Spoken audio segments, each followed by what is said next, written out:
आज MLA Sabitha Indra Reddy madam की हिदायत पर बीआरएस पार्टी के youth wing working president Yamjala Arjun, Syed Idris, Mohammed Jahangir, Mohammed Sadiq, Siddhu Jalpally government school का दौरा किए। गवर्नमेंट स्कूल के तालिबा ने इनसे शिकायत की कि जो हुकूमत की जानिब से लंच दिया जा रहा है वो सही नहीं है, उसमें कीड़े और कंकर आ रहे हैं, मासूम बच्चे बीमार पड़ रहे हैं और कुछ बच्चे घरों से टिफिन लाने पर मजबूर हैं।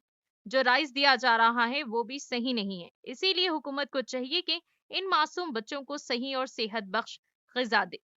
आइए नाज़रीन, देखें यह रिपोर्ट। एचआर क्राइम न्यूज़ को लाइक करें, शेयर करें और सब्सक्राइब करना ना भूलें।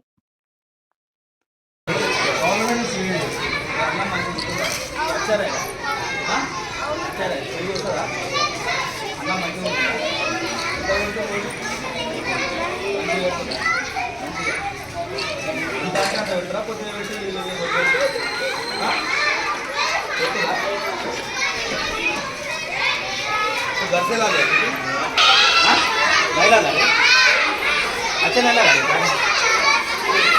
टाइम नहीं लगा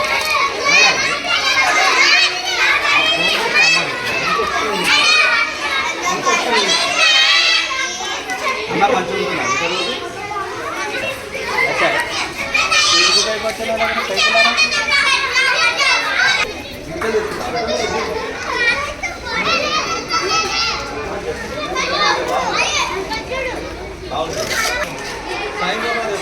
क्या बोला पूरा घर से ला रहे మంచిగా పెడుతురా బేటా మంచిగా పెడుతురా పెడతలేదా పెడతలేవు నువ్వు ఇంటికెళ్ళి తెచ్చుకున్నావు నువ్వు కూడా మంచిగా వండుతలేదా నువ్వు ఇంటికెళ్ళి తెచ్చుకుంటున్నావా ఎందుకు ఎందుకు తెచ్చుకుంటున్నావు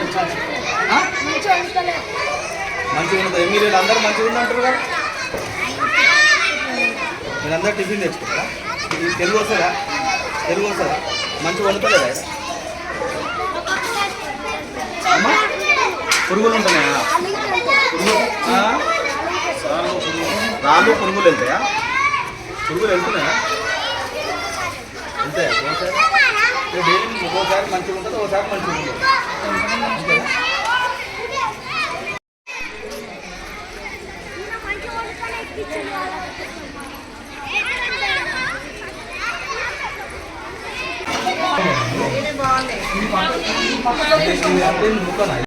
Jalpally municipality youth working president నేను మా ఎమ్మెల్యే గారు ప్రస్తుత ఎమ్మెల్యే సబితా ఇంద్రా రెడ్డి గారి ఆదేశం మేరకు జల్పల్లి ప్రైమరీ స్కూల్ని తనిఖీ చేయడం జరిగింది.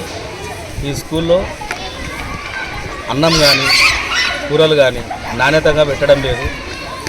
గత మా కేసీఆర్ గారు ప్రభుత్వం ఉన్నప్పుడు అన్ని విధాలుగా అందరికీ టిఫిన్స్ కానీ లంచ్ కానీ కోడిగుడ్లు కానీ ఇవన్నీ బాగా ఇచ్చినారు. ఇప్పుడు ఉన్న ప్రభుత్వం పిల్లలని పేద విద్యార్థులను చాలా చిన్న చూపు చూసి వాళ్ళకు పురుగుల అన్నం పురుగుల బియ్యం నాణ్యత లేని బియ్యాన్ని అందిస్తున్నారు.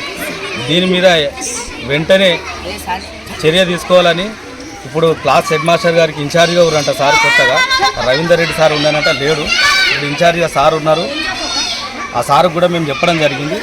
ఈ సబితమ్మ ఆదేశానుసారం మేము వచ్చి తనిఖీ చేయడం జరిగింది. ఇక్కడ మా మాజీ మంత్రివర్యులు ప్రస్తుత ఎమ్మెల్యే మహేశ్వరం ఆమె ఆదేశానుసారం మేము వచ్చి ఇక్కడ తనిఖీ చేయడం జరిగింది.